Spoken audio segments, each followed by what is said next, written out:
so the little bonus exercise we did so we could get some glutes and hamstrings while we're kind of managing all this other stuff is the kickstand hinge. For that, I like using the wall, so you can have the back leg as your kickstand, so that's heel kind of propped up on the wall with the knee a little bit bent.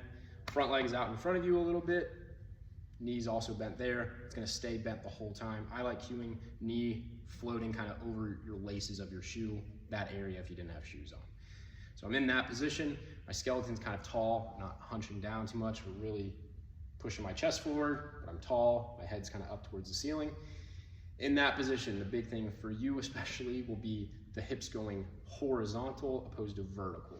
So if I turned, this would be dropping vertical. I'm gonna not get as much load into that back of the hip, opposed to if I'm in that position, knees staying there, and I push the hips back.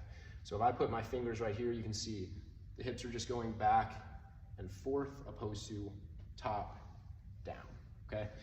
That would be big for you to get that load into that hip. It doesn't have to be a big range of motion, so you don't have to feel like you go way down like this, you're just gonna end up bending at your spine, but just hips back, knee there, you'll feel that guy, okay?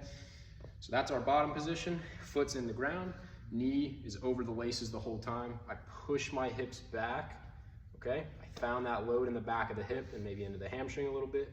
And then the hard part is gonna be driving through the foot and bringing the hips forward, but the knee is not moving. So I wouldn't want that. I want knee here, push through the ground, hip comes forward, torso comes up, knees still over the laces. You should feel that load come into the hip every time, and it's what's kind of pushing you forward. You'll feel that glute kind of hopping. Only other cue I would say is, so if I'm in that position, especially when you're loading down into it, you don't want to get turned away from that side, okay? So you want to think at least zipper straight on, or if you want, you can slightly turn your zipper into the front leg to really feel like you open up that back of the hip and load, and then come up from there, okay? I'll go ahead and did it. We did some chopping in that position. I'm gonna grab a really cute little dumbbell. So a bit of a staggered stance, back leg. You can put like edge of your foot even with the heel on the front leg, knees soft, similar idea.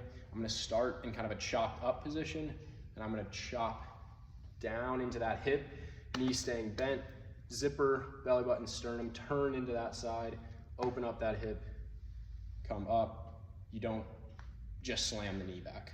Knee soft, turn those points into that hip. You feel that load, come up. And we should get that hip loaded really nicely. And you also, if we do kind of this nice rotation where it's kind of on this nice fixed axis of down like that and turn, head, sternum, chest, all that stuff is in a straight line, we'll get this nice rotation that will hopefully get some motion back at the neck as well, and we'll be in business. And you can do that one kind of as this hopefully big bang for your buck on loading into the glutes and hamstrings like you want to train, and also getting some rotation through the spine.